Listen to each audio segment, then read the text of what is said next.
The Man Whore Podcast is sponsored by HotMovies.com.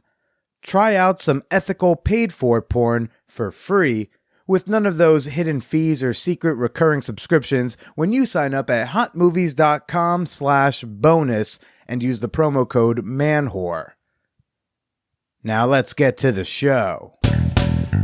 Welcome to the Man Whore Podcast.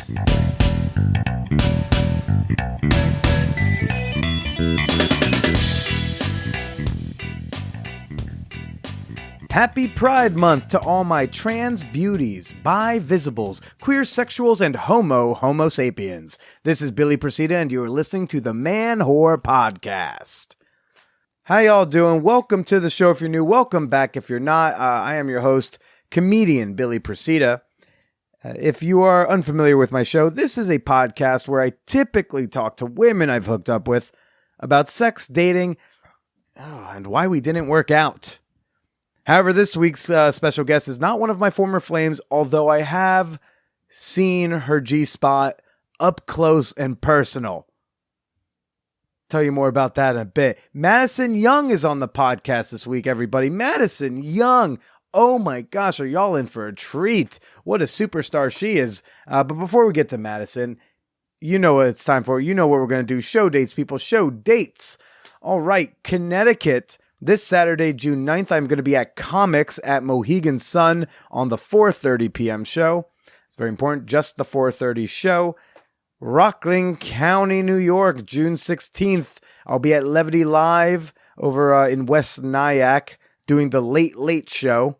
Something like an 11 o'clock or something, okay? June 17th, I'm back here in New York City doing Comedy Fight Club, a roast battle over at Lucky Jack's. That's a free comedy show at 10:30 p.m. And then Sloatsburg, New York, June 18th, I'm at Characters Bar and Grill at 8 p.m. That is also a free one.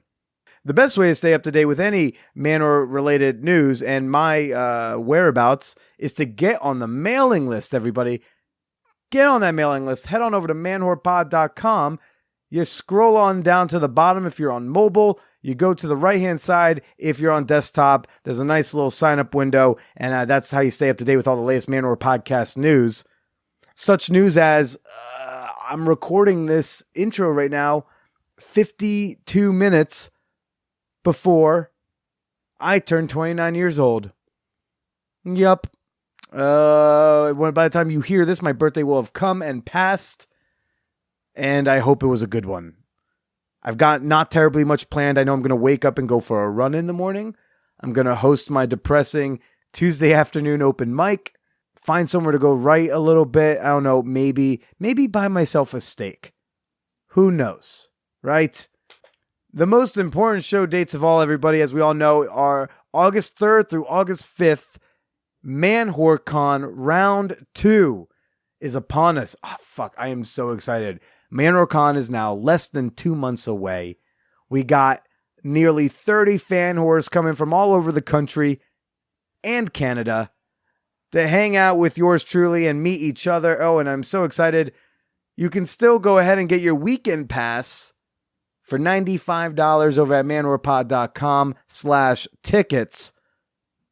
But hey, look, I know that a trip to New York City, you may want to share that with a significant other. You may want to bring your partner, your boyfriend, your girlfriend, your person, your snuggly friend, right? And, 95 two people, that starts adding up. So you know what I'm offering? I am offering a couples pass. Yes, a discounted couples pass that you can buy for $159. It's a nice little savings right there, okay?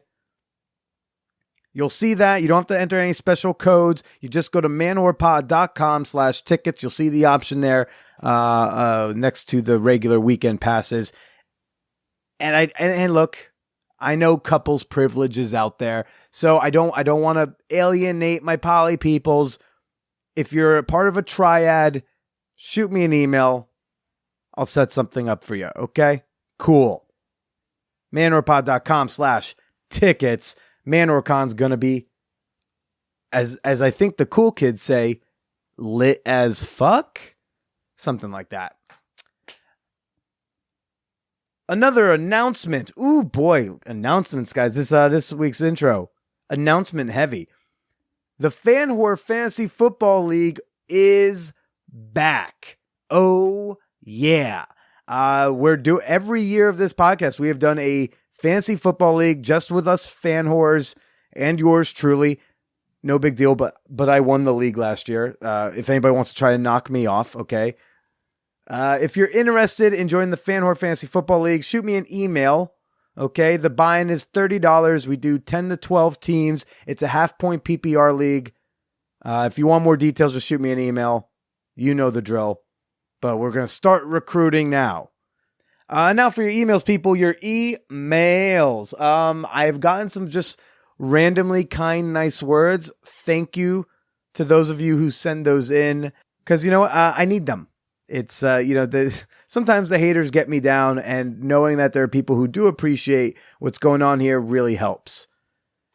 But this email is a different one. I have not gotten this type of advice question. We also haven't really covered this topic on the podcast, I think, almost at all. So it's really refreshing. This one, subject line is sex with a disability.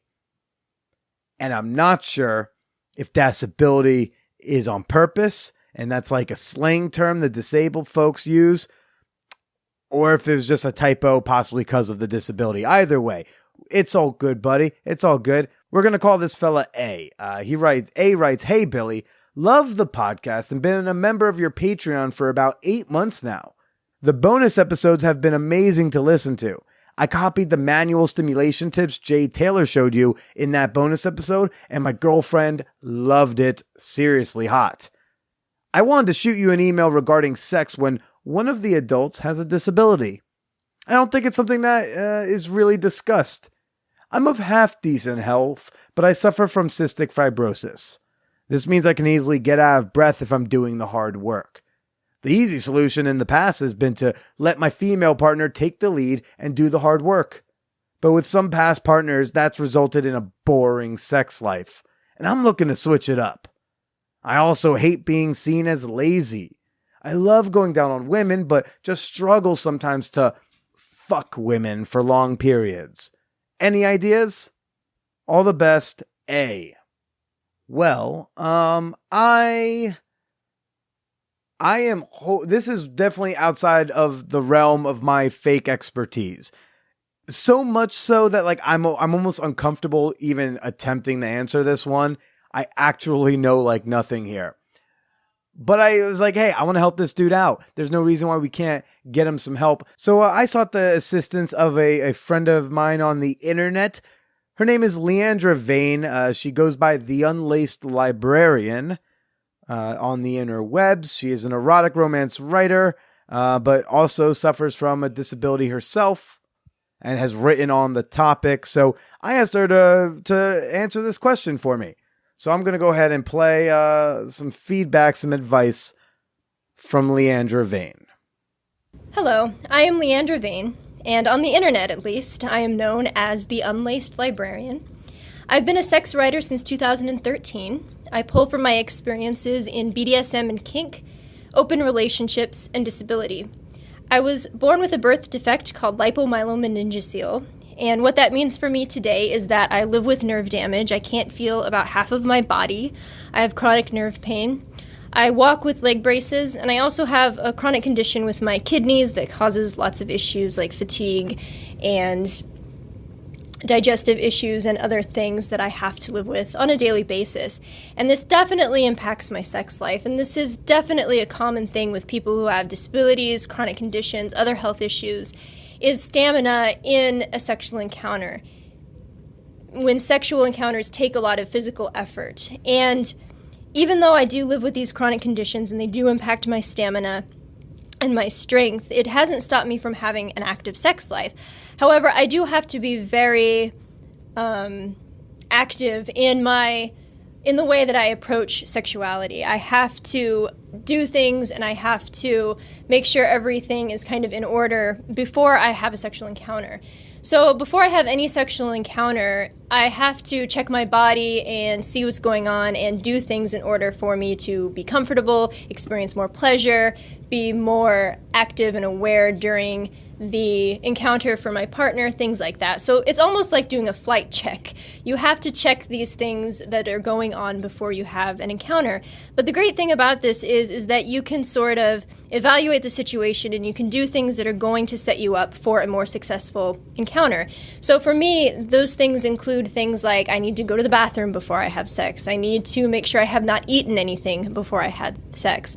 Also, I tend to do better and feel better if the room is cooler. So if it means turning on a fan or kicking the air conditioning down a couple notches before I have sex. These are things that I can do before to kind of ensure that I feel better and have more strength. So my first bit of advice would be to find out what those things are for you and make sure that as you're coming into a sexual encounter that you do as many of those things as you can to set yourself up to have a better experience. And so oftentimes I don't even know how much strength I'm going to have for a sexual encounter until I've done all of these checks. And sometimes I'll know right away that I'm good to go and there's really no limitations, or sometimes I'm like, okay, maybe I've got half an hour.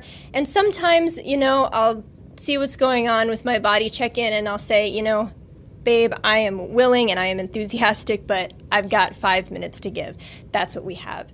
So I think it's also very useful to have different options for having sex. And so my partner and I have sort of developed a language around this. We have nicknames for a quickie. We have nicknames for certain types of sex that we can use. And this sort of gives us a repertoire of options. And so one of the types of sex that we have, if I know that, I'm only going to have the energy for about 5 minutes, is that my partner will stimulate himself up until the point that he knows he's going to have an orgasm. And then at that moment, he will jump in with penetrative sex, or I will jump in with oral sex. And you can do this with either partner, where the partner stimulates themselves, and right when they're going to get off or orgasm, they tell you, okay, jump on in, and then you can get that fuck in, you can get that bang, that orgasm in, and still have it connected and together, but you have also saved some energy or made the fucking part of it, as I suppose you would call it, not be as physically taxing. And so that's an option that we do use sometimes when I know that it just, I only have a certain amount of time or energy to give. So building a language around that, it feels like it gives you more options. You're not just limiting yourself, you're giving yourself a repertoire of choices. And I found that works really well.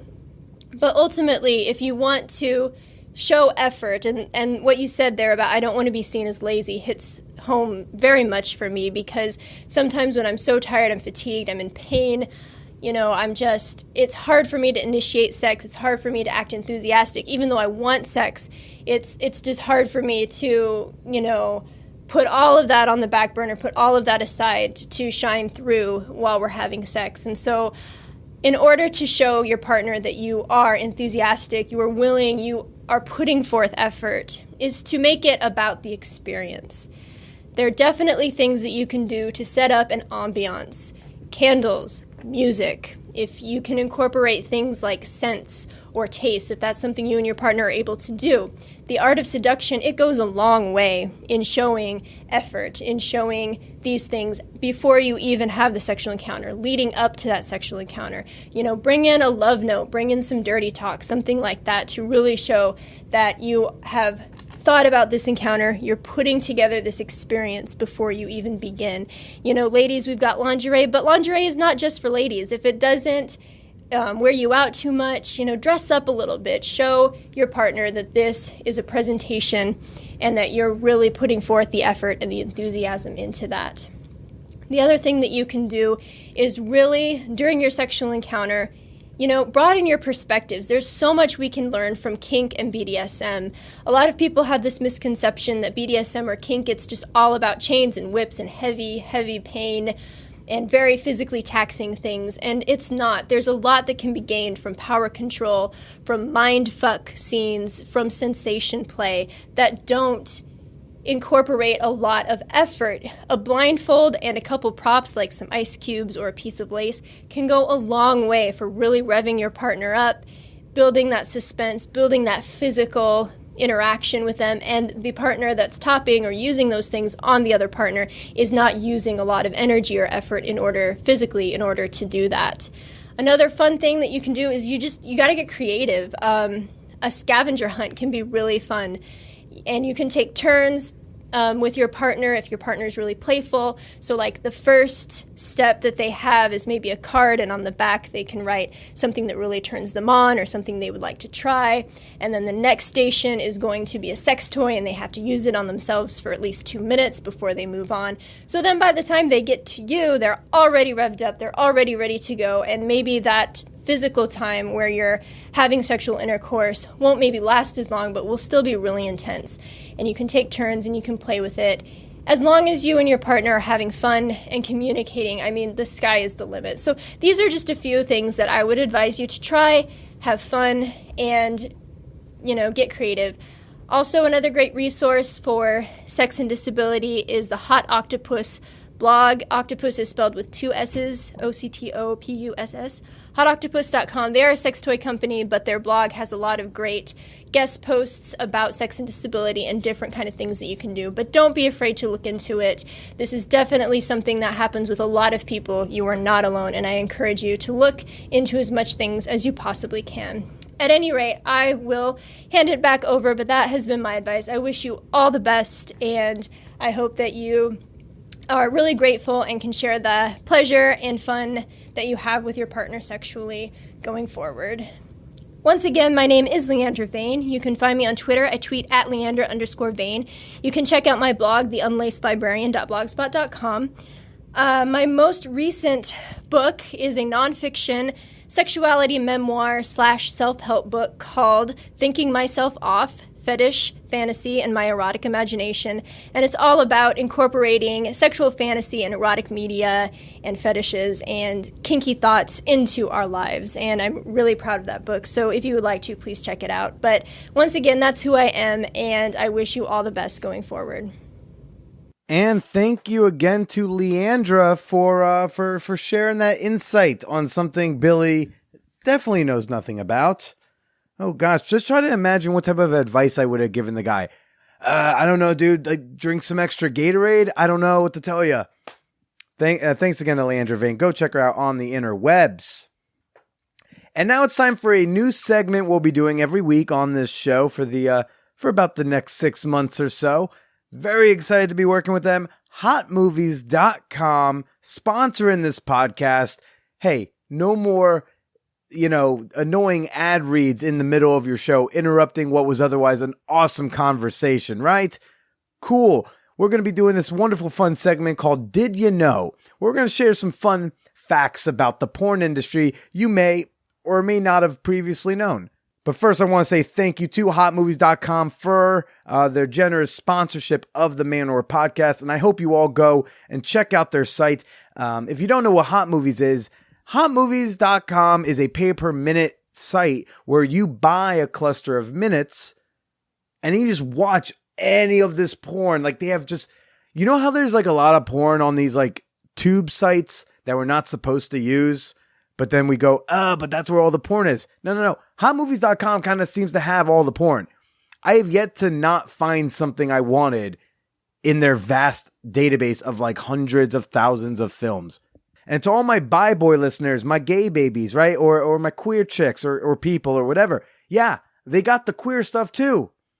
I just did I did a search for guy on guy stuff for research, and they had plenty of that, let me tell you, okay? But first, let's do a little bit of a Did You Know? Did you know that Jack Baker appeared in numerous 70s sitcoms like Good Times, MASH, and The Jeffersons? He was best known as the drummer Styx on Happy Days.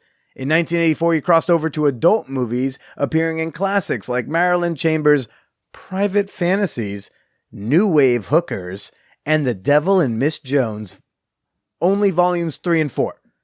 He was a late addition, not volumes 1 and 2. Did you know Thora Birch, star of Hocus Pocus and American Beauty, is the daughter of Carol Connors and Jack Birch, 2 porn stars from the 1970s who both performed in Deep Throat and Candy Goes to Hollywood. The acting kind of stayed in the family, so to speak. Did you know infamous B-movie director Ed Wood's last feature film was a hardcore adult movie called The Young Marrieds, released in 1972? Did you know? I didn't know that one. Did you know? According to studies, couples who watch porn together report feeling more committed and sexually satisfied than couples who watch porn alone. Now, I'm not too sure if that means couples who individually within the couple watch porn alone or couples who only watch porn amongst themselves. Just to be safe, have a nice big party in your living room with a bunch of couples and you all watch the porn together. Just to be safe there. And lastly, did you know it is also safer, as studies also show that about 33% of Americans get injured during sex? Wait, what? I didn't know that. I didn't want to know that. Now I'm terrified to ever fuck again. But I will be #so brave and get over it. I will. I will figure out a way. Well, thank you, hotmovies.com, for all those fun facts. Ooh, boy. And again, you can try out hotmovies.com for free with a 40-minute free trial when you sign up at hotmovies.com/bonus and use the promo code MANWHORE when you sign up. And speaking of watching porn ethically, this week's guest is pornographer, performance artist, writer. She's got a lot of hats that she wears. Madison Young is on the podcast. And her films are also available on hotmovies.com. Had to throw that in there.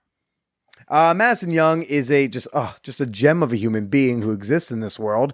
I saw her one-woman show, Reveal All, Fear Nothing, over at the infamous Hacienda House several weeks ago. I was enamored. I was like, oh my gosh, I must speak to this woman. She's brilliant. She's so great.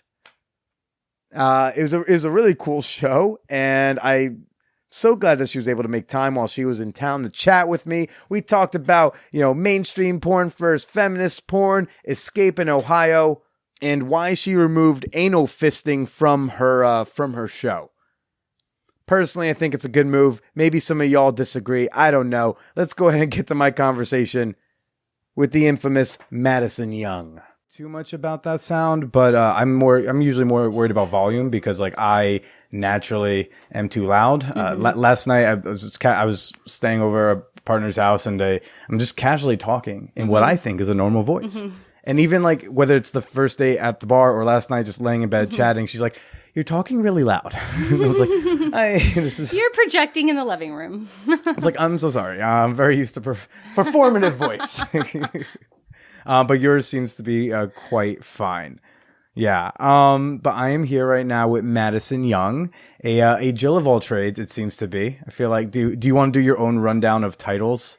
Oh, goodness. I'm nervous I would miss one. Absolutely. I am a sex-positive Tasmanian devil. I travel all around the world, spreading love and sexual joy.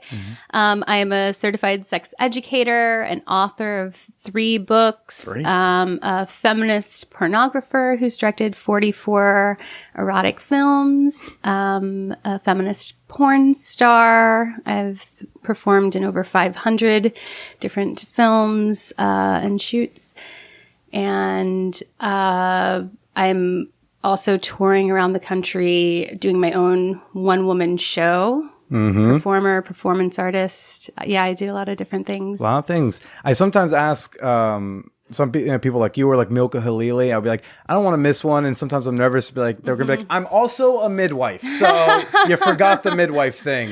That's important. It's like, shit, I thought I had it all. But yeah, no, you do Reveal All, Fear Nothing is the one-woman show. Yes. I saw it, a couple weeks ago, and I was like, oh, this is so good.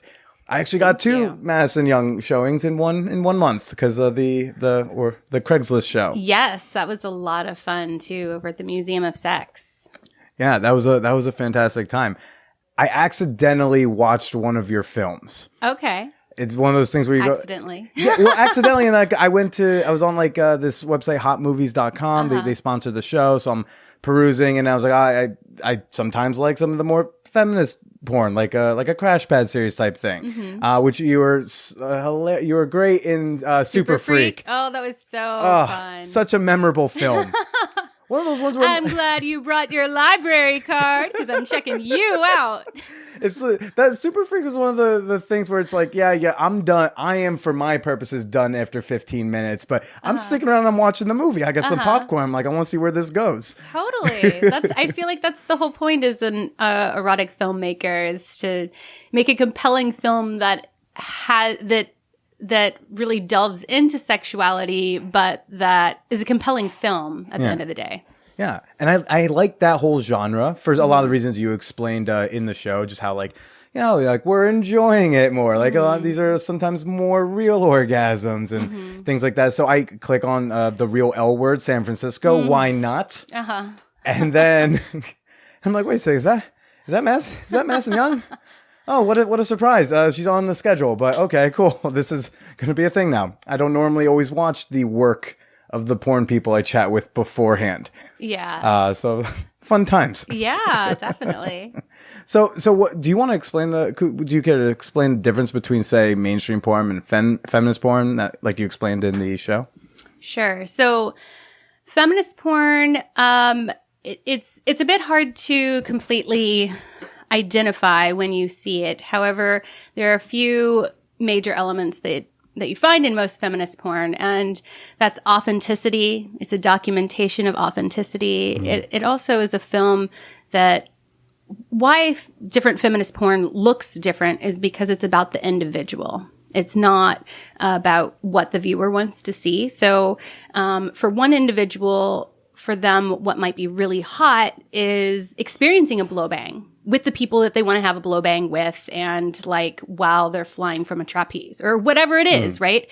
But it's their choice. It's like their fantasy. It's what they want to do with the people that they want to do it with, so that's why it's really hot. Yeah. And so it's about that choice, and it's about holding space for that choice. In mainstream porn, or what I sometimes call fast food pornography, it's I've never heard it called that before. Yeah. It's, about creating a product, and getting it out there and selling it. So they're guessing at what the consumer might want to consume. And how they can shove as much of it down their throats as possible. And they really devalue it. And often it's sold for not very much money, and it's just maybe you're viewing only like 20 seconds of it. Clogs your arteries, the usual, yeah. All of those things, yeah. And usually often the practices around it, as far as the labor, are just not as feminist as well. So sometimes in mainstream porn, you don't know who you're going to be performing with until you show up, or what kind of sex you might be having, or what the script is, or what you're going to be doing at all. So a lot of that choice and agency just isn't there, and you're just kind of thrown into it and expected to do the very best that you can. And is that still how the industry is today? Yes, that's still how the industry is today. However, I feel like a lot of mainstream porn has continued to decline as far as sales. Right. That whole free thing everyone seems to be into. Right, exactly. So, we see this in all medium, right? Like in music and in non-porn film as well, especially in the music industry, of a lot of pirating of media. Right. Well, there's a lot of pirating of porn. However, in doing this, now people just don't pay for mainstream porn. So, mainstream porn has become a less valuable industry.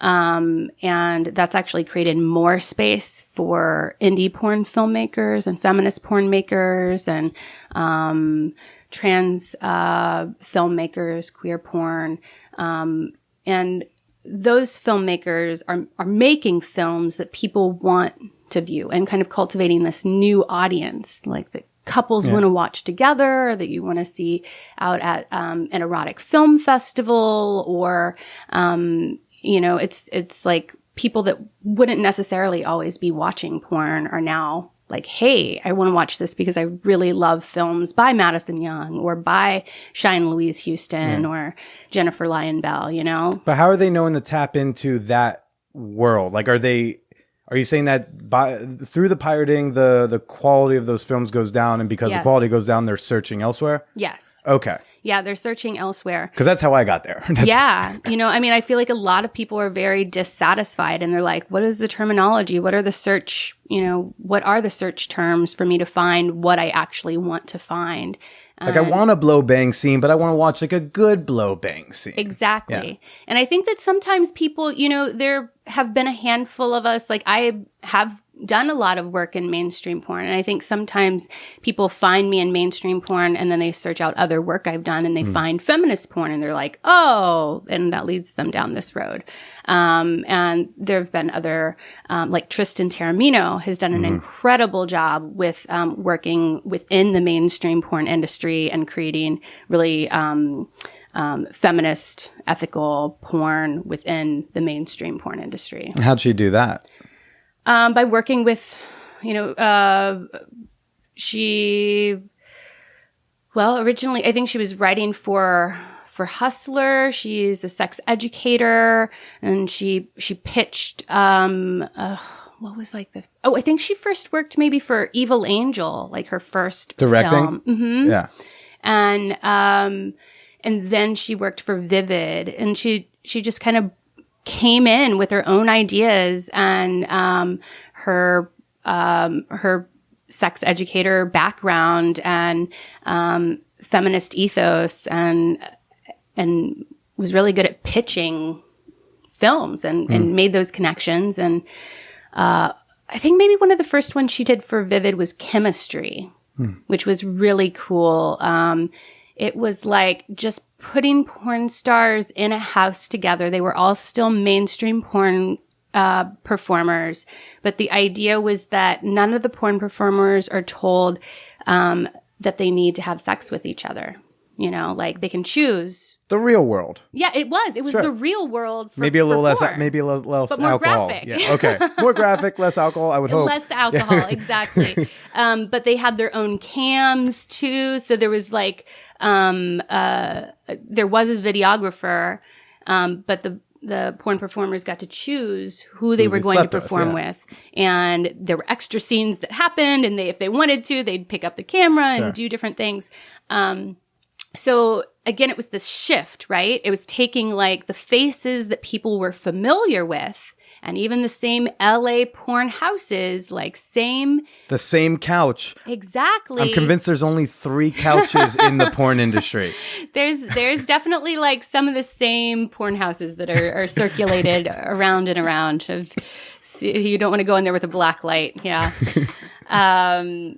Yeah, but putting the faces we're familiar with, and exactly, but they changed the agency. They gave the agency to the performers. They shifted the choice, which is what feminism all comes down to. Really, is choice. Is, giving that choice back to the performers. So it sounds like in mainstream porn, they'll be like, okay, we're whether it's director, producer, whoever, like they're like, we're going to do a blow bang scene, and then we're just going to go find people to plug into this scene I've decided is happening. Exactly. And it becomes more of demographics of like, okay, we need an 18-year-old girl. She needs to be blonde. She should be a size D cup.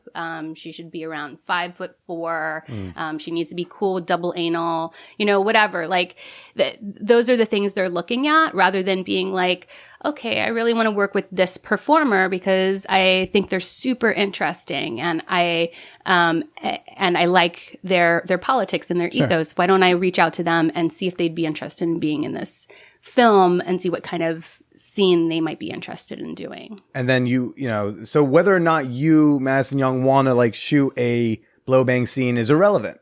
Right. Sounds like most of the time. It sounds more like I hope they say blow bang, but like let's do what they want to do.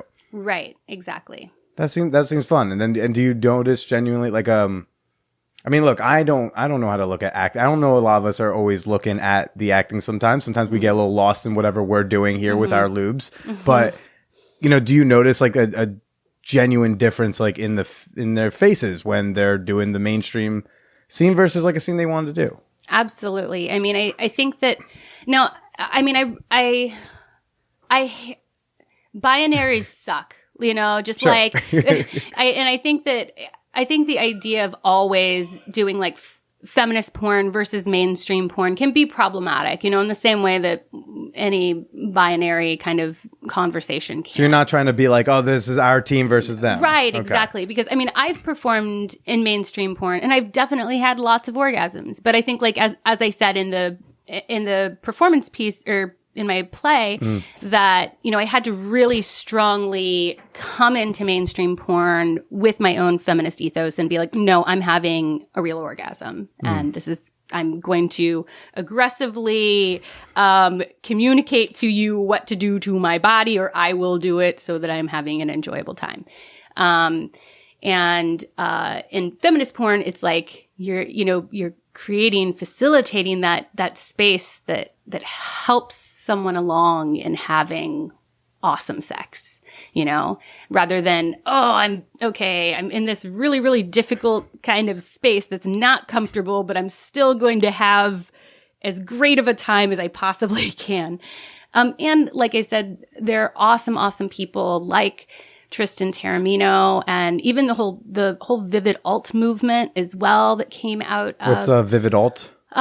Vivid Alt was... As a comedian, I don't react well to the alt word, because then you just think alt comedy, someone with a banjo juggling, and I'm just like... No, it was more like alternative culture. And so it was Ian MacKay came into Vivid and was like, hey, why don't we have more emo-looking kids and indie-looking kids and raver-looking kids and punk-looking kids, like, having sex on film. And someone said, hey, punks don't have sex. What are you talking about? Come on, the goth kids are too sad. No, really? Okay, fine. They don't have money for porn. Yeah, too busy spending on black nail polish, but yeah.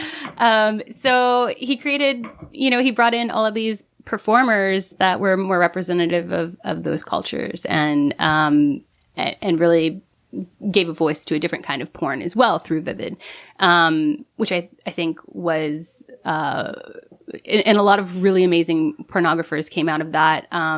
Also, Dana Diarmond had some incredible films that came out of Vivid Alt. And Kimberly Kane, also some brilliant, like, art house kind of wacky, awesome, beautiful, sexy films that came out of Vivid Alt. Yeah. And so where'd your like relationship with porn come from in the first place? Like, what were you watching as a kid? I also don't know what to say what you were watching on, because you're one of those like ambiguously aged looking people. Right. I know. You're one of those I'm people on the cusp of, I can still write as a millennial, but I'm not quite a millennial. I'm a little bit older than millennial. Yeah. You can be cast in a wide range of roles. Yeah.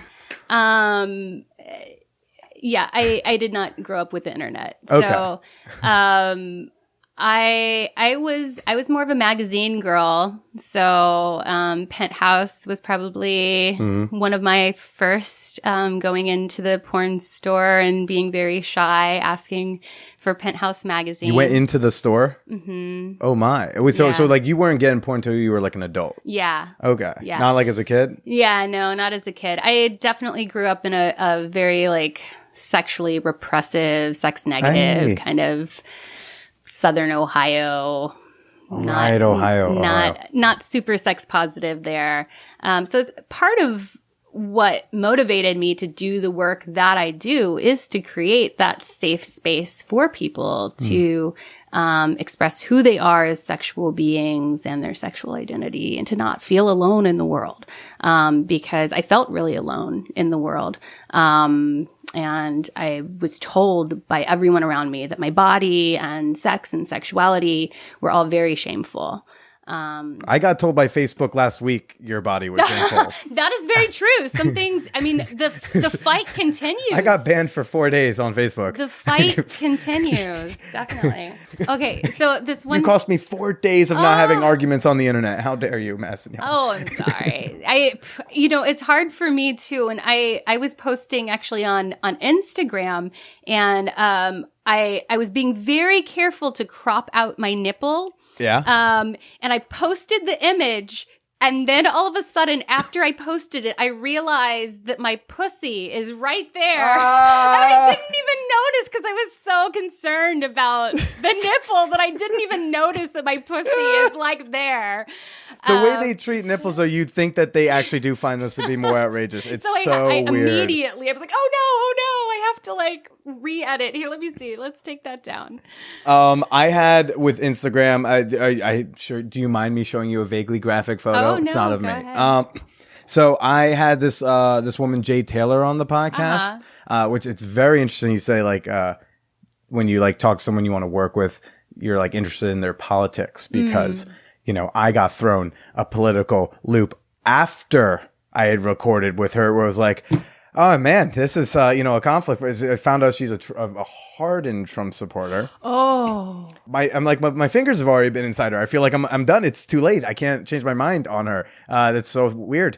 Normally that's a deal breaker for me beforehand. I've been on 2 first dates with Trump voters in the last year.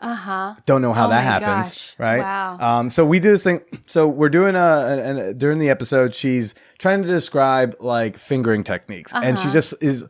She seems frustrated with like trying to figure out the wording, so she just goes like, "Can I just show you my pussy?" And I'm like, "Of course you can." And then says, "Do you mind putting your fingers inside me?" I'm like, "Gosh, let me think about this one. Hold on for a moment." Porn performer wants me to finger her. I don't know. Can I phone a friend on this one? Let me put out a Twitter poll. So we do this, and she's just like showing me like how to like rub her clit or whatever. And I obviously want to. I'm thinking like, okay, this is like a fun image to entice people to get to listen to the podcast. So I put like some sort of like big heart over this, over her pussy, because that is the offensive part. Besides my bald spot, that's the offensive part of the photo. And I'm like, cool, this is going to be fine. Instagram takes it down. Says it's offensive. Yeah. Okay, fine. I then put a full black bar covering like, maybe it's an eighth of the height of the image, but it goes across the whole image that also blacks out her pussy. That one got taken down. The one that got approved was it's from our heads down is all black. And then we can only see our faces, or back of my head and her face. Oh my gosh. That one made it, but I was nervous they would take that down too. Oh my goodness. And that was just me for one photo, one time. Like this happens to me once every 6 months. This is your daily occurrence. Yeah. Fighting such a censorship. Yes. It can be difficult finding the images that are approved by Facebook and Instagram. Luckily, Twitter doesn't give a fuck. They're like, give us your titties. Yeah, give us your titties. I love my Twitter. Me Yes. too. Twitter, don't take me away. I know you occasionally shadow ban people. It's kind of shitty, but still, at least you let me put my nudity up there. Very true. Like what's even on your Instagram? Just like you shopping? Like I don't know what's left that you can even safely post. Yeah, I mean, like I feel like I do so many selfies. It's like I'm on my way to do something really kinky. This is my face looking happy, or I don't know. I mean, I do have some of my images, and I've just gotten really good. I do have like an app that does like the hearts and things. I had to find that, and so that I can try to cover nipples. And I've gotten really creative with cropping.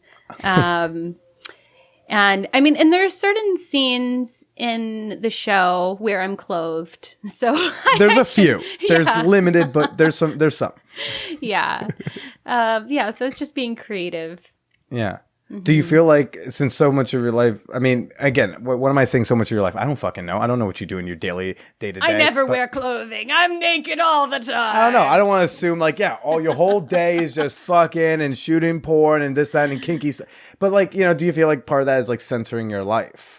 That you can't share certain these things that like you are, it's not like, that you can't share your kinky sex, but you're an accountant, but like that this is something that is like you're so proud and out and trying to teach people about and show off to the world. Yeah. I mean, so how I try to think of it, I mean, it would be awesome if we could show everything in all spaces, definitely. But I try to think of like the different social media platforms as kind of personalities. And, you know, as a sex educator and as a presenter and someone who talks about sex and sexuality and smashing sexual stigma, I've had to learn how to speak with everyone, including Trump supporters, like, you know, can everyone from my mother to someone who is highly, highly liberal, about sex and porn and, you know, how do we talk about these things?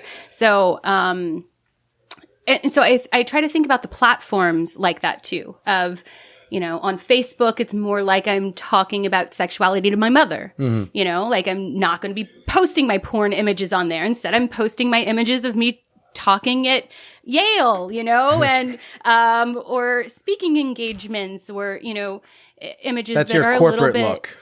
Is the Facebook page a little bit more educational, you know, like the behind it of like what's some of the politics and some of the like politically, why am I passionate about this? Why does it matter? How are we all connected? You know, talking about those things and then having a compelling image, but, you know, going a little deeper. And you can post more words, so it's different. And then, I mean, Twitter is just like, you're at a bar and you're getting down and dirty and you're like up on the bar and you're like, okay, let me show you my G-spot. This is how we do it. You know, you pretty much anything goes, right? It's a different, I'm spreading my legs for the mic here. And then Instagram is like kind of somewhere in between, like a friend, but maybe a friend that definitely is not in the industry or like part of the community, but is really curious and wants to maybe learn more. So you're like showing them a little bit and you're like, okay, well, let me show you something, but it won't be scary. And I'm going to be, you know, careful with you and we'll still be educational, but maybe a little tantalizing too. So just thinking about them as different personalities. Yeah. Well, you do seem to want to just show your G-spot to the world. Oh my, that one was a surprise in the show. Is that a spoiler to tell people that that's in the show? Or do you feel like that's part of the advertisement? I think that is definitely, you know, it's a powerful experience for people, definitely, in seeing a woman's G-spot. And it's, so the show is a modern adaptation of Annie Sprinkle's. Just going to feel like that was a natural comeback in, right? I didn't walk out in the middle of the thing. No. So post-porn Reveal All Fear Nothing is a modern adaptation of Annie Sprinkle's Post-Porn Modernist, which Annie Sprinkle was a legendary porn star in the 70s, 80s, into the 90s. And now she's in California married to a tree. No, she's married wonderful. to many different elements of the earth, as well as Beth Stevens, an incredible professor and artist at UC Santa Cruz. And Annie is like my mama. And so we wrote Reveal All Fear Nothing together. Oh. And each of the pieces, in fact, the opening monologue is exactly the same that Annie used 27 years ago. I was kind of bored. I was a little bit bored. Yeah, great, cool. And then the ritual at the end is the same music and very similar ritual, the sex magic ritual. Yeah. And then she did the public cervix announcement, in which she did inserted the speculum and invited people up to the stage to see her cervix. So I simply turned it to the side and gee, what's that? And in the state of sex education, even a guy who for the last 4 years has been talking about this still was, when you said turned it to the side, I'm like, oh, is that how that one works? I didn't know. I thought you just open that thing up. There's only one way to put it in. And I thought, oh, if you look in the right ways, you'll see all of it. Nope, didn't know. Yeah. Wait, so you turn it to the side, you see one thing versus the other? Yeah, well, I'm going to expose my ignorance today. I mean, they're not going to see this, but if we're inserting the speculum, right, and we're going this way, like there's two little... Like a mouthy mouth. Yeah. Mouthy thing, yeah. And if it's going that way, where there's one towards the top and one towards the bottom, then and it opens, right, what is it doing to the G-spot? Oh, it's hiding. Oh, it's hiding the G-spot. Billy's learning a thing. Yeah. Now this is making sense. See, but you can see the very back. Yeah, right? yeah. Which is where the cervix is. Right. Yeah. But when it's to the side, then To the it can side, drop down. Exactly. Okay. This is how embarrassed I was during the show. I was like, I know where the G spot is. However, I did not know it like engorged and like could be was down like that. Yeah. It umbrellas down from the ceiling of the vagina. And then you just had everyone get in line and we just walked by and took a look. Yeah. So when it's big like that, it's going to be blocking the cervix, right? So you're going to see the G spot, but not really see the cervix that's back here. So yeah, that was eye opening. It was all sorts of things opening. It was great. It was also fun for me personally. It was just that because Maggie Gyllenhaal was there, right? I don't know if that's the first Oscar nominated person you've performed for. But she was 3 seats from me. So at times in the show, it was kind of fun. Like I was watching Maggie watch you. Because I'm just like, I'm curious to see what these reactions are going to be. I know. I was trying the whole time, like, not to do the entire show directly just to her. I was like, I am not going to pretend like you were there. I'm going to keep my eyes on Barbara and Kate over here. Because Kate Bornstein and Barbara Carellis were both there as well, and they're amazing. Kate, she looks like such a badass. Yeah, well, Kate is also has a show coming up on Broadway like this next month in June, and is just an incredible activist and performer, and Barbara Carellis is she directed Post-Porn Modernist way back when. Yeah. So do you still get nervous? So is this your first like one woman show, or do you normally do performative things that aren't so explicitly pornographic, or? So this is it's my first one woman show. But we've been touring it for 2 years. So this was we've done 20 performances now of Reveal All, Fear Nothing. And have been touring it to different cities. Right. But I also do performance art. So a lot of the performance art that I do is just doesn't involve so many lights and sound and tech. Instead, it's much more basic and usually happens at museums and galleries versus theaters. Right. Well, do you still get nervous, like, in front of anyone? Like, does it take it to be a celebrity for you to get nervous? Or, like, are there people you still get some nerves for before doing something that's so intense? Because the show is so intense and there's so many emotions you have to tap into during it. It's like, very impressive. And then, I don't know. Like, people still ask me if I get nervous. I'm like, I don't know. Depends who's in the audience. Yeah, I think someone once told me that being nervous and excited are basically the same thing. So I like to think of it as getting really excited before a show, because there's really physiologically not a lot that's different between excitement and being nervous.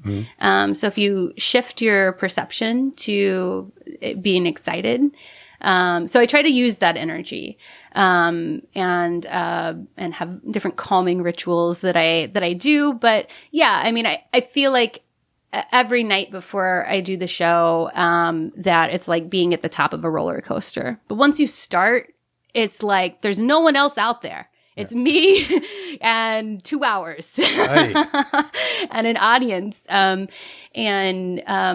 My director told me, after I'd done the show for a while, I was like, I feel like I'm doing the piece, but, I'm having a hard time like keeping it fresh for me. And she said to think about it as a conversation with the audience. And I think that really, really helped me so much and not feeling alone up there, of not just like, hey, listen to me, I'm sharing all this stuff, but instead like reacting to the audience, like, if someone's laughing, be like, yeah, that is really funny, isn't it? Like, oh my God, isn't that a great name? Yeah, Barely Clean. It's fucking hilarious. Like, I can't believe we came up with that, but like it being a conversation with the audience.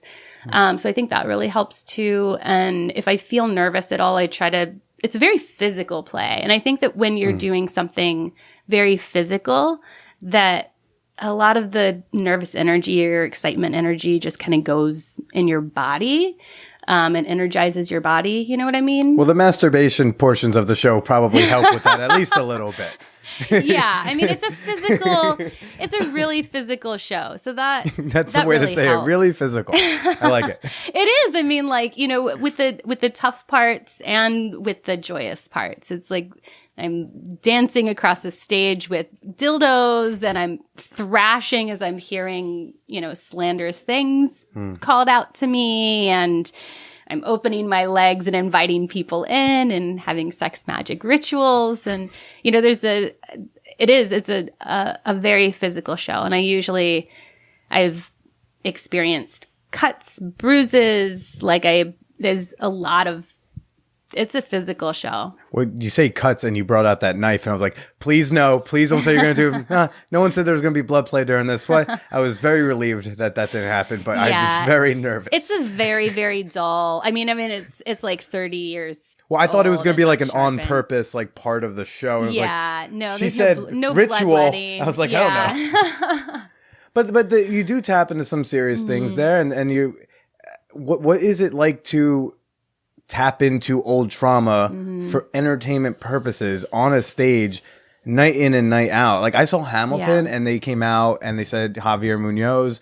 The guys, you know, because everyone's waiting outside, we want to get the playbill signed, and they do come out and say like, "Hey, Javier's not coming out because you have to think like he has to have his son die and then die himself every day, twice a day. So he just can't, for his process, he needs to not be inundated with people. He needs to be able to like go to his space. Yeah. And so what is that like to tap into just real, he's playing a character. You're tapping into your real life shit. Yeah. I mean, it's hard. And I mean, I think that it could be easy enough for me to like just not hear it and let it to like float into the background, but it's like for the performance and for the art of it and to like fully share it, like I can't. I have to like feel and hear those words in my body and go to those places. And but I mean, I know that I come out the other side of it, you know, and I think that that's the beauty of it, you know. If none of our lives are perfect,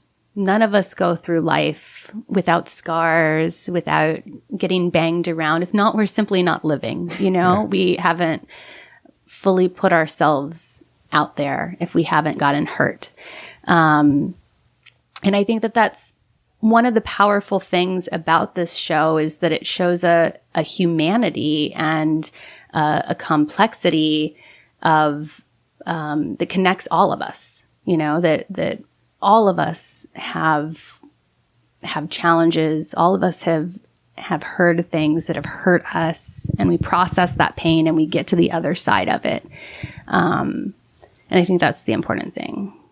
That's wonderful. And you know, I forget if it was the producer or the stage manager who warned us like, hey, she's going to come out doing Q&A, but she needs some time. Yeah. She was like, afterwards, she just needs like 5-10 minutes and you'll see why. Yeah. And I was like, oh no, something's going to go not happy during this show. Yeah. I mean, yeah, I try not to rush it and to take the amount of time that I need to. And I know that I still, just because I want to get back and connect with the audience, I probably rush it a little bit more than I should even. But what's it look like when you go outside into, you know, so we were at the Hacienda Villa, we're downstairs, you go outside, where's this like, you know, there's a fire pit and there's this, you're outside in this back patio. Like what's that scene look like where it's just you outside there after the show? What does the scene look like? No, I mean like if there was a camera out there, like what would we see you coming down from what was a very intense performance? Well, I think it's like this mixture of high adrenaline and a heart that's very full of gratitude, and being very, very open and undone. You know, I mean, I think for people that if you've experienced incredible sex, you know, where you're just completely undone at the end, or in BDSM, where you're just completely spent in a puddle on the ground, but full of love and warmth, but maybe not super articulate. Sometimes the Q&As can be a little challenging afterwards because I don't always feel super articulate. I always tell people in porn not to do the Q&As and interviews after the sex, because if it was good sex, then they're not going to be as articulate. Like, yes, what was the Do thing? it before the scene, yeah. Yes, good. Like. Totally. What was the question? I don't know. I'm still coming right now. Yeah. I don't know how to handle this. Yeah. So, I mean, it is a big artgasm. It's an emotional gasm, right? It's this release of art and emotion. Yeah. And so you live out in San Francisco, right? So, or in that currently living in Portland. However, we're working to get our way back to San Francisco. Okay. Well, it's interesting to say you're working your way to get back in, because what I've been starting to hear is a lot of the people in your world have been having to leave. Yeah. Even well, the Oakland we did. peeps. We had to leave. We've been in Portland about a year, but I really, really miss the Bay Area a lot. I feel like it is where my Mama Sprinkle and Mama Stevens live. So, I want to have a little house in Berkeley. It's my dream. So working towards making that happen. Well, it's this like wonderful, like, just like sex positive, queer, feminist region of the country. And from what I'm getting told, is like people can't, like some of the people, the foundations of that can't afford to live there anymore. Yes, exactly. We were pushed out because of that. And it really is. It's unfortunate, but I really hope that pendulum swings back and changes, because it is just such a magical place. And, I really hope that it, doesn't lose all of its magic. Do you fear like it could lose the magic if all these people who made it so magical can't stay there and keep spreading glitter everywhere they go? I mean, I think some of that has definitely been happening for like the last 5 years. I've seen it continue to happen. But I mean, I think that everything changes, and I don't know. I feel like San Francisco is the kind of city, and the Bay Area is like the city that's like been burnt to the ground like numerous times and rebuilt, and it's always like the queers and the outsiders that come back and rebuild it, you know? And did that happen once in your lifetime already, or an hour? Well, not to like shove you out of my bracket. Well, there was the when I moved there in 2000, it was the end of the .com boom, like the first .com boom.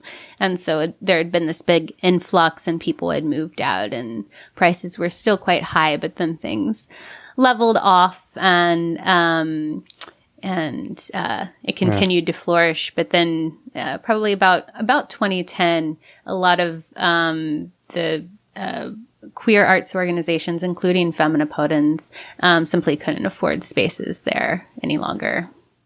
Yeah. It's just so odd because like here in New York City, like we have these like, I won't say like the exact same type of neighborhoods, but like, you know, for example, like the Village was the Village, and the Village started kind of going down over like the Williamsburg, and the Williamsburg is now kind of in, but here it's like when this happens to an area, we just move further down the train. Yeah. Like we just go to more, like this. It's more spread out here. It's larger. You know, I mean, San Francisco is only 7 by 7, you know, it's like 7 miles by 7 miles. It's not that You guys huge. get pushed out. You have to go to a whole new city. Yeah. But I mean, yeah, I don't know. I'm just, Portland doesn't feel like home to me. It's great. I don't want to.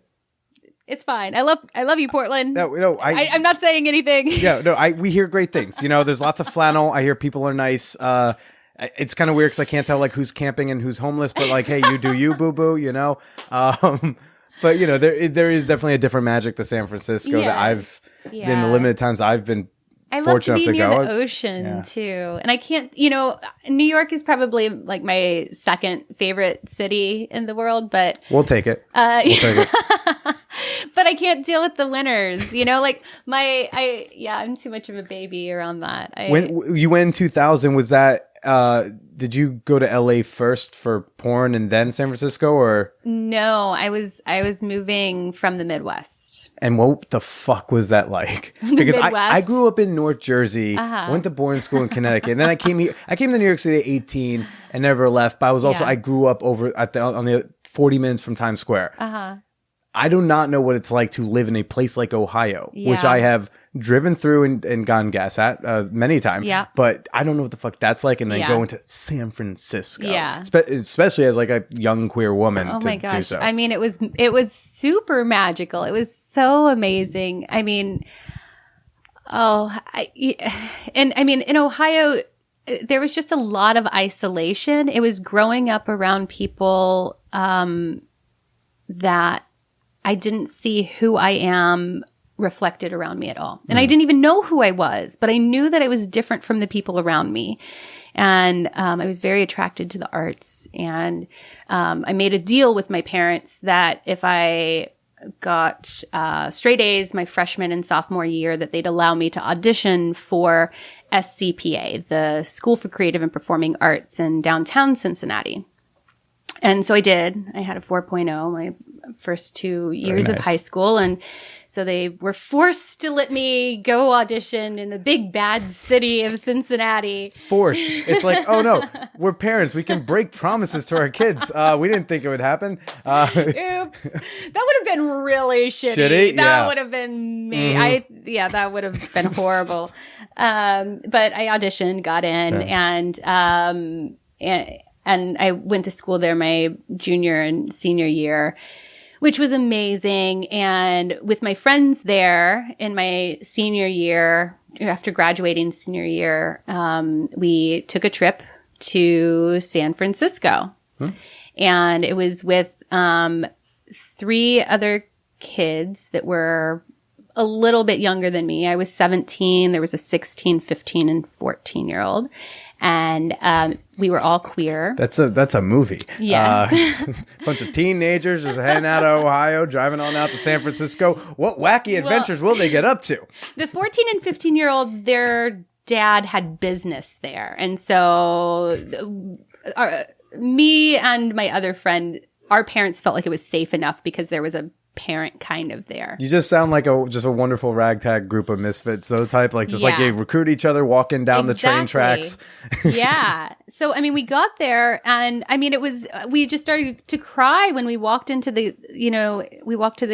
got off the Muni at the Castro and saw the huge gay pride flag, the biggest gay pride flag we've ever seen, billowing in the wind, you know? And then not just that one flag, like everywhere in the Castro, up and down the streets, gay pride flags. And it wasn't even Gay Pride Month. It was just like all the time. Yeah.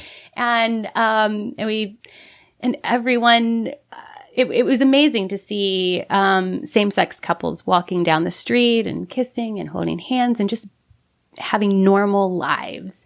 And we were like, this could be us. Like, you know, we don't have to be alone. There's nothing wrong with us. And I knew that I wanted to be there. And then I opened my art gallery just a couple blocks from that very spot.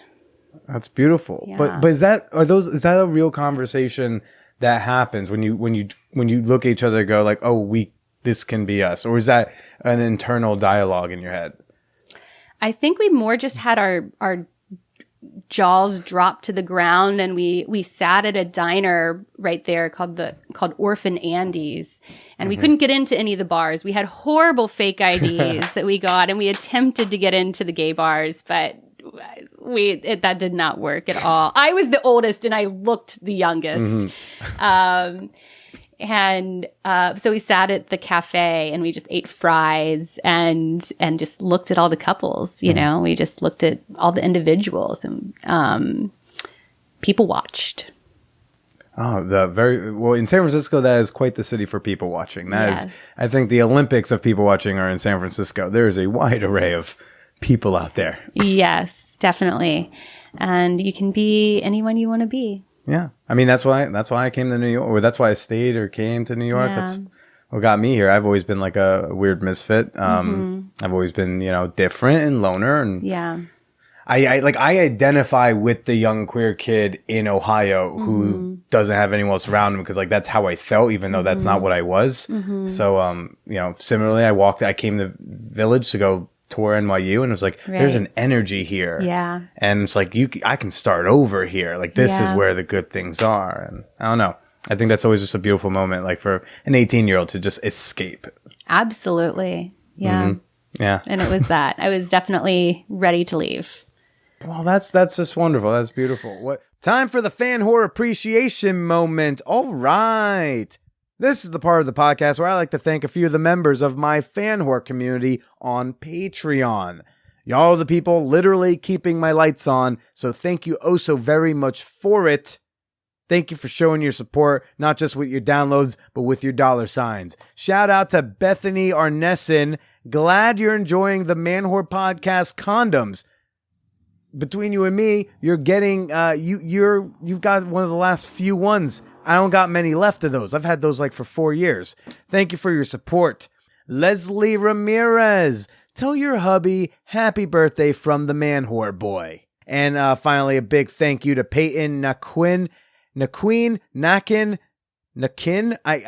QUs in last names, quite confusing. I hope I didn't butcher it. I just want to give you a little bit of, who dat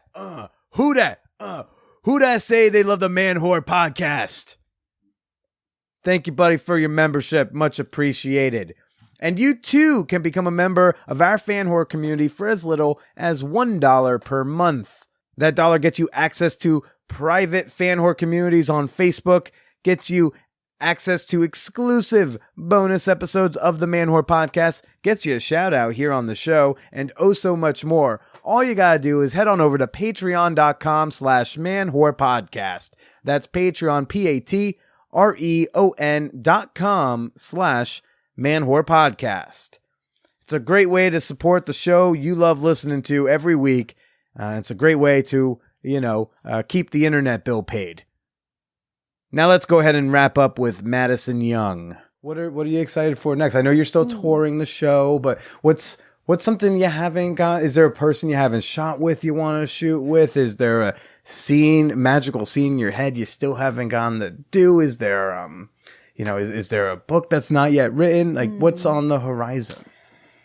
Yeah, well, we definitely want to bring the show to more exciting and larger theaters. It's going to LA in October, so we're excited about that. And I think that we're doing a month-long run in LA in February, and we're currently talking with a producer about bringing it to Germany, to the German audience, which will be really awesome. Oh, the Germans will love that whole G-spot looking thing. I know.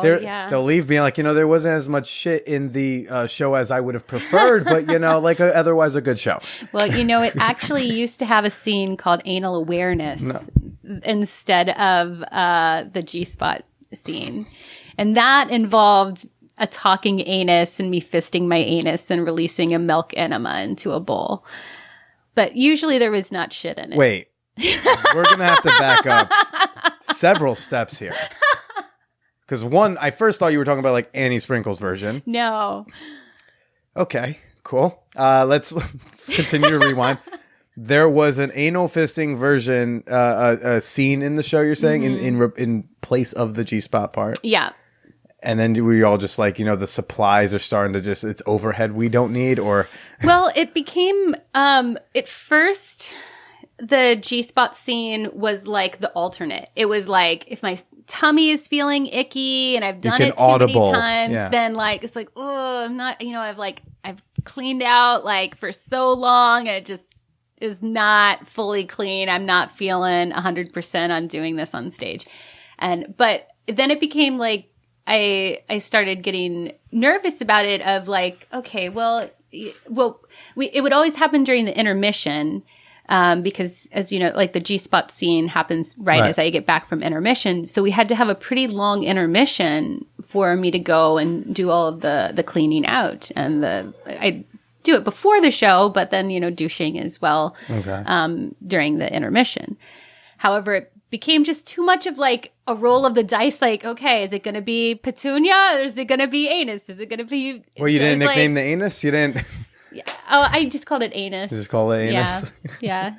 Hello, anus. Hello, Madison. So the scene was someone else fisting you? No, I was fisting myself. One, that's impressive. I don't know if I physically can. I feel like the reach is alone a thing that is difficult. Let's see. So it involves. Do you mind if I?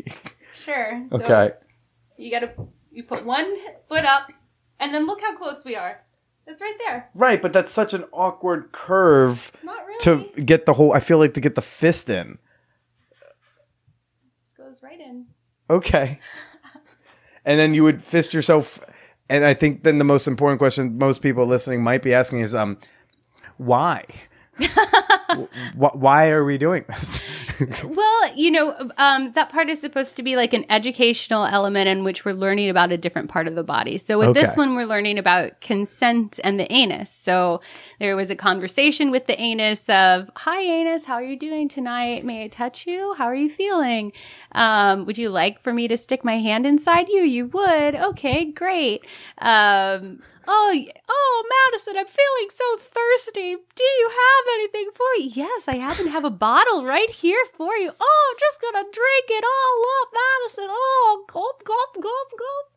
Oh, please burp me, Madison. No! I was waiting. And then out comes the milk. The milk. Yes. I'm sure that's what. I know, I'm from Ohio. It's milk instead of milk. Milk? Do you say milk or milk? I say milk. I don't know, but I've never look. I'm weird. Don't take my word for it. I know I do. Like with the Midwest thing, I do so many of the I's turn to like soft E's. The milk. Oh my. And so how long ago did it take for you to make what I think is the right choice is to take that out of the show? Oh, you would not like that? I think I would have just been like, okay, I think like the knife, I would have been nervous the whole time. I'd be like, there's a knife out. Okay, we're doing a fisting. All right. I've seen this at parties, but I don't know how this is going to go. Right. Oh no, we're putting an enema in. Surely they're not going to empty it out. Oh, she's going to empty it out here. All right, cool. I'm just going to be, it would be like that. There was a party at Hacienda that was medical play themed. And I'm sure if I had seen you do that scene during your show, it would have been like that party night where everything I saw happen, I had to be like, all right, that's happening. It's cool. It's fine. Like, you're fine with it. And like, it's totally fine if they want to do that. But like, you're a little uncomfortable and you're just going to sit in it. I watched a man, get his scrotum injected with saline so that they blew up to be about this big. Right. Yeah. Which to me, the offensive part to me was that he walked around the party that night like he didn't have giant balls. Don't do that. Like, just stop it. Don't act like everything's normal, okay? Or like I watched like a gender confirmation scene, which I'm sure was like wonderful and validating for her. However, for me, I saw a scrotum, I saw blood, and I had to leave out the room. I was like, no, Billy, but it's okay. Keep your cool, keep your shit, be respectful. But like, anal douching, it's not for everybody. I like Petunia better. Petunia's wonderful, sassy broad. I enjoy her. Well, I mean, I think the great thing about Petunia too is that it's so very similar. You should say that Petunia is your G-spot. I think. Oh yes, so Petunia is my G-spot, and I think it's a very nice complimentary scene to the public cervix announcement of just going to the side. Like it's. I think it rings more complimentary to post-porn modernist. Sure. Yeah. That's wonderful. But it's a beautiful show. I do think people should see. I hope it gets to tour in as many cities as possible because it really was a wonderful experience. I think I said this during when I got up to do like my little share, but I was just like, it was an experience. I felt connected, not just with you, but I did feel connected with the audience, maybe a little extra so with Maggie Gyllenhaal, but with the audience as a whole, I felt like we all went through something together. Yeah. And I think that's a beautiful thing. I really think it is an experience, not just a show and not just entertainment in any way, but a journey. For sure. Yeah. Well, where can people find you? Where can they find more information about the show? I know we didn't talk about the books, but you have like 3 books that they can buy. Like where can they give you money or go follow you or go see your stuff? Totally. You can check out revealallfearnothing.com. It's a great place to find out about me, or at Madison Young at Twitter. I think those are probably two good sources. You can, and daddythememoir.com. You can Daddy the Memoir. I can only imagine, is that about you again with the now husband? Yes. Not to spoil your show, That but is a big part of it. And also eroticfilmschool.com, which I have 2 erotic film schools happening this year. And we have a few spots left in the August. That's fantastic. And also, because this happens to just be coming out in time, you have a couple June shows left here in New York City. I know I have quite a few New York listeners. If you want, what dates are those again? Yes, on June 8th and 9th, I will be at the Tank in Manhattan. Fantastic. Again, revealallfearnothing.com for more information on those. Madison, thanks so much for coming on. And why don't you say goodbye to everybody? Bye. Can you do it in Petunia voice? Yes. Bye, everyone.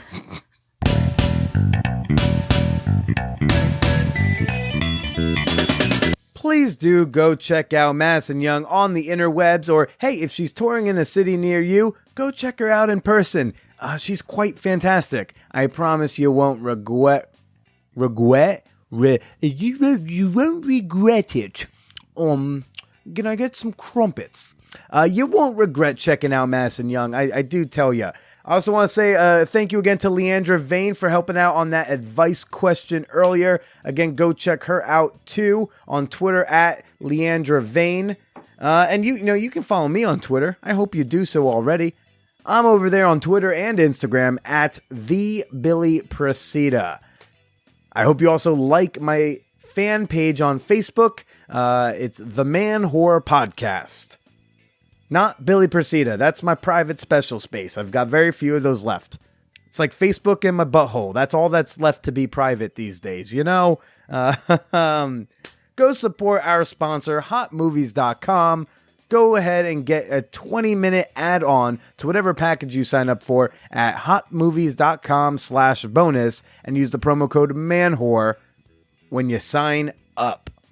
And if you want to support the Man Whore Podcast more directly, okay, folks, become a member of my fan whore community on Patreon. We got so many wonderful rewards and a lot of cool fucking people in these communities, in this Facebook group, in the Kick group. You know, a lot of people have made friends through this thing. A lot of people, not for nothing, have gotten laid through this thing, which I feel like I should get some sort of sex residual check or some sort, you know?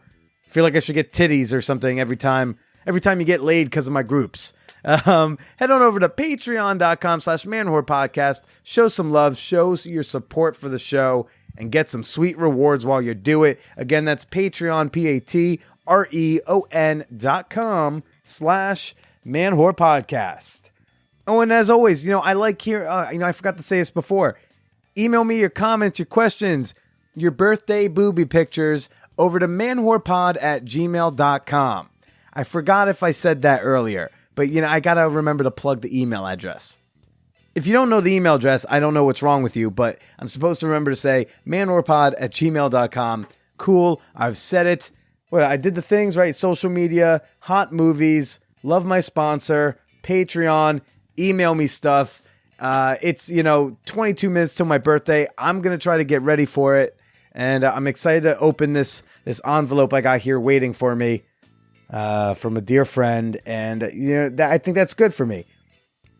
When you hear this, I'll already be 29, but the next time you hear from me, I'll actually have entered into a new year of my life.